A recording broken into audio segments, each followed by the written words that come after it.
العالمين نذيرا الذي له ملك السماوات والأرض ولم يتخذ ولدا ولم يكن له شريك في الملك وخلق كل شيء فقدره تقديرا. صدق الله العلي العظيم. اللهم صل على سيدنا محمد النبي الأمي وعلى آله وأصحابه وبارك وسلم تسليما كثيرا. अल्लाह तबारक व तआला जो एहसान थियो अल्लाह साईं नमाज बा जमात अदा करने की तौफीक नसीब फरमाई। सूरतुल फुरक़ान जी इब्तिदा है, सूरतुन नूर ख़त्म थी चुकी। दर्स में हिन सूरत के अंदर 77 आयतूं ऐं 6 रुकू आहिनि। मक्की सूरत आहे। मक्की सूरतुनि जो शान इहो आहे त जेके हिजरत खां अॻ में नाज़ुल थियूं त उन्हनि खे मक्की सूरत चइबो आहे, ऐं जेके रसूलुल्लाह सल्लल्लाहु अलैहि वसल्लम जन जी हिजरत फरमाइण खां बाद में जेके नाज़ुल थियूं, चाहे उहे मके में नाज़ुल थी हुजनि, पर क़ुरान जी इस्तिलाह में उन्हनि सूरतुनि खे मदनी सूरत चइबो आहे। त हीअ मक्की सूरतुनि मां हिकु सूरत आहे। इन सूरत में अल्लाह रब्बुल जलाल ऐं ख़ुसूसी तौर ते जेके बि मक्की सूरतूं आहिनि उन्हनि में तौहीद ऐं क़यामत, आलम क़यामत ऐं उन खां बाद में हिसाब किताब ऐं जेके जन्नत ऐं जहन्नम आहे, जेके कलमे जा बुनियादी अक़ाइद आहिनि, उन्हनि खे अल्लाह पाक ख़ासि तौर ते इन्हनि मक्की सूरतुनि जे अंदरि ज़िक्र फरमाईंदो आहे। त हीअ सूरत बि उन्हनि सूरतुनि मां हिकु सूरत आहे। मज़मून इन्हनि ॿिन्ही सूरतुनि जो तक़रीबन बराबरि आहे। अल्लाह रब्बुल जलाल हिन सूरत जी इब्तिदा करणु फरमाई क़ुरान मुक़द्दस जी तारीफ़ सां। अल्लाह पाक क़ुरान जी निस्बत करणु फरमाई पंहिंजी ज़ात में। अल्लाह पाक जी ज़ात उहा आहे, जेकॾहिं आम इंसान कंहिंजी तारीफ़ करे, रसूल अकरम सल्लल्लाहु अलैहि वसल्लम जन फरमायो त कंहिं तारीफ़ कंदड़ जी तारीफ़ न ॿुधंदा कयो। पर अल्लाह ऐं अल्लाह जो रसूल अहिड़ी शइ आहिनि जंहिंजी जेतिरी इंसान वाखाण कंदो ओतिरो उनजे अमल जे अंदरि इज़ाफ़ो थींदो। जेतिरो अल्लाह पाक जी तारीफ़ बयानु कंदो ओतिरा उनजा अमल बुलंद थींदा। जेतिरी सोणे हबीब सल्लल्लाहु अलैहि वसल्लम जन जे मथां दुरूद शरीफ़ पढ़ंदो, अल्लाह उन्हनि जे नेकियुनि में अल्लाह पाक उन्हनि जे मथां, जीअं हदीस पाक में अचे थो त जेको दुरूद शरीफ़ पढ़े थो अल्लाह उनजे मथां 10 रहमतूं नाज़िल थो फरमाए, ऐं 10 जेके आहिनि उनजा गुनाह माफ़ थो फरमाए, ऐं 10 दर्जात बुलंद थो फरमाए। माना रहमत बि वसे थी, दर्जा बि बुलंद थियनि था, गुनाह बि माफ़ थियनि था। त इहे जेके शख़्सियतूं ऐं इहे जेके शयूं आहिनि अहिड़ियूं आहिनि। अल्लाह जी ज़ात, अल्लाह खां बाद में क़ुरान मुक़द्दस, उन खां बाद में मोहम्मद मुस्तफ़ा अहमद मुजतबा सल्लल्लाहु अलैहि वसल्लम। बल्कि इन ॿिन्ही शयुनि खे जेकॾहिं हिकु जॻह ते रखिजे त हिन में को शक न आहे। जीअं फरमाईंदा आहिनि त जहिड़ी तरह किताबी सूरत में ई अल्लाह जो कलाम क़ुरान आहे, अहिड़ी तरह मुस्तफ़ा सल्लल्लाहु अलैहि वसल्लम जन इंसानी सूरत में अल्लाह जो कलाम आहे, अल्लाह जो क़ुरान आहे। सो अल्लाह फरमाए त तबारकल्लज़ी नज़्ज़लल फ़ुरक़ान, बरकत वारी ज़ात आहे उहा जंहिं नाज़िल कयो फ़ुरक़ान खे पंहिंजे बाने ते। अल्लाह पाक इन्हनि टिनी शयुनि जो ज़िक्र फरमायो, पंहिंजी ज़ात जो त फरमाई बरकत वारी ज़ात आहे अल्लाह जी, ऐं कंहिंजे करे फरमाई न क़ुरान जे करे बरकत वारी ज़ात आहे, ऐं फरमाई त कंहिं ते नाज़िल फरमाई नज़्ज़लल फ़ुरक़ान अला अब्दिही, फरमाई त इन क़ुरान खे नाज़िल कई पंहिंजे बाने जे मथां, ऐं पंहिंजे बाने जे मथां अहिड़े किताब खे नाज़िल फरमाई जेको फ़ुरक़ान आहे। क़ुरान खे क़ुरान बि चइबो आहे, क़ुरान इन जे करे माना वरी वरी पढ़े थो वञे हिनखे, ऐं फ़ुरक़ान इन जे करे चइबो आहे जो इहो क़ुरान हक़ ऐं बातिल जे विच में फ़र्क़ु कंदड़ किताब आहे। हक़ हुजे बातिल हुजे, जीअं बाहि ऐं पाणी खे अलॻि कंदड़ शइ हुजे, अहिड़े नमूने सां अल्लाह जो क़ुरान आहे जेको जन्नत ऐं जहन्नम जे विच में फ़ासिलो कंदड़ आहे, नेक ऐं बुरे जे विच में फ़ासिलो कंदड़ आहे। हीउ जेको आहे इंसान ऐं बद इंसान जे विच में फ़र्क़ु कंदड़ आहे। हीउ अल्लाह जो क़ुरान उहो आहे जंहिं क़ुरान पूरी दुनिया जे तख़्ते ते अमन जो हवाऊं हलाइणु फरमायूं, पर अफ़सोस आहे जो दुनिया जेको आहे इन क़ुरान जे पैगाम खे सम्झी न सघी। दुनिया या ख़ुसूसन जेके काफ़िर ऐं जेके इहे मुल्हिद हिंदू, इहे सम्झंदा त शायदि क़ुरान में सिर्फ़ु हुकुम जिहाद जो, हालांकि जिहाद जो हुकुम क़ुरान में आहे, पर जिहाद जो हुकुम उन्हनि जे लाइ जेके फ़सादी ग़ैर मुस्लिम हुजनि। भाई फ़साद जेकॾहिं को मचाईंदो त फ़साद जी हालत में त सेल्फ डिफेंस जी त हर कंहिंखे इजाज़त ॾींदी आहे गवर्नमेंट।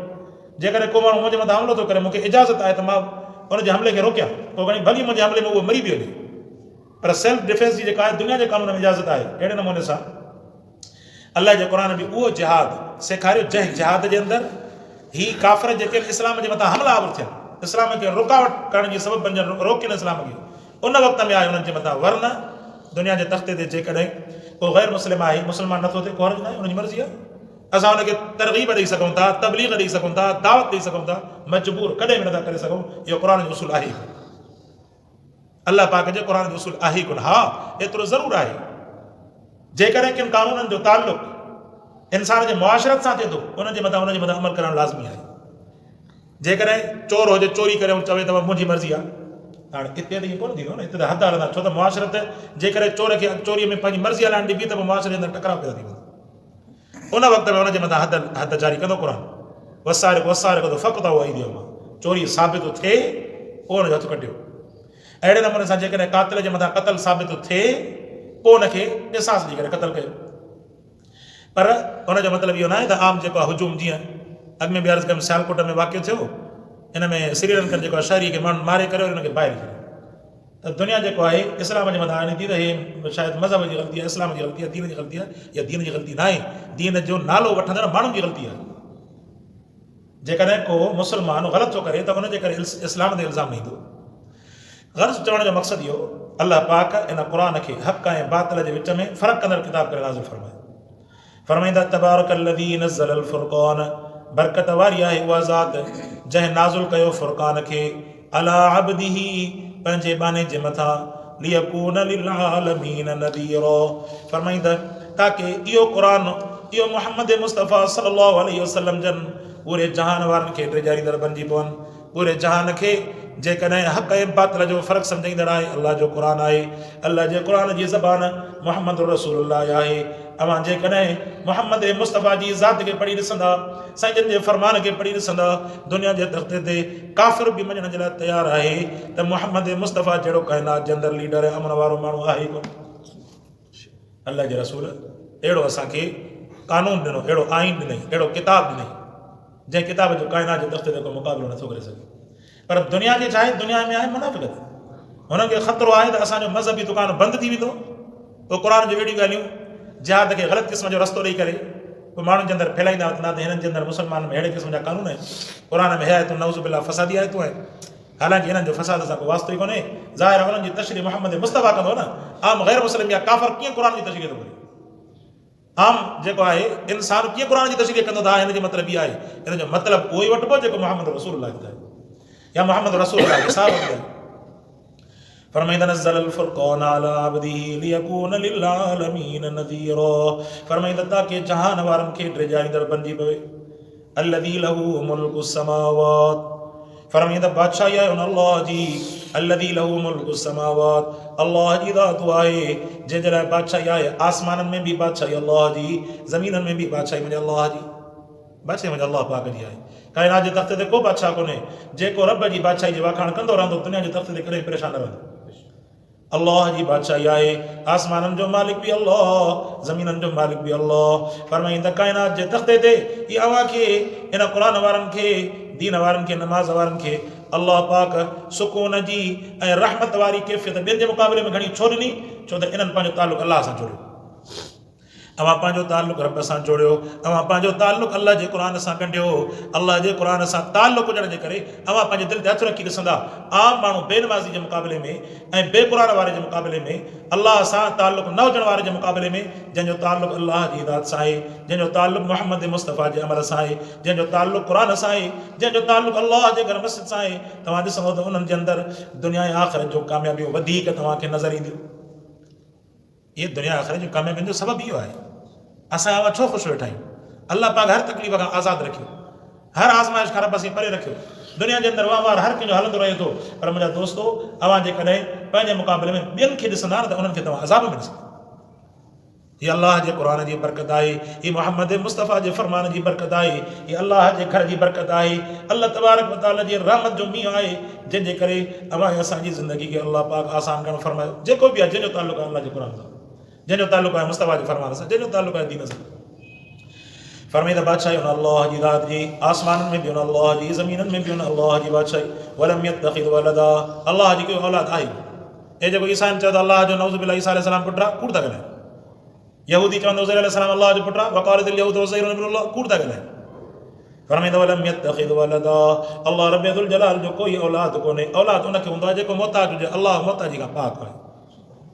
फरमाए वलम यकुल लहू शरीकुन फिल मुल्क, अल्लाह जे लाइ कोई बि शरीक न आहे बादशाही में रब सां कोई बि शरीक न आहे, अल्लाह अकेलो, अल्लाह सां दोस्ती रखी त ॾिसो हिन वक़्त में अवां ॾिसंदा त दुनिया जे दफ़्ते हर इंसान पंहिंजो पाण खे अकेलो थो महसूसु करे। साईं मां अकेलो आहियां, मुंहिंजो को ॾुख ॿुधण वारो कोन्हे, मूंखे परेशानी आहे, मूंखे फलाणो मसइलो आहे।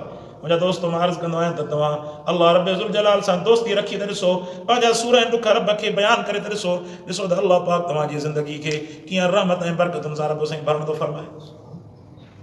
अब अल्लाह सां दोस्ती तालुक़ रखी त ॾिसो, इहा असांजे तालुक़ जी कमज़ोरी आहे। बाबा दुनिया जे अंदरि का बि शइ अहिड़ी आहे कोन जेका अल्लाह जी पहुच खां ॿाहिरि।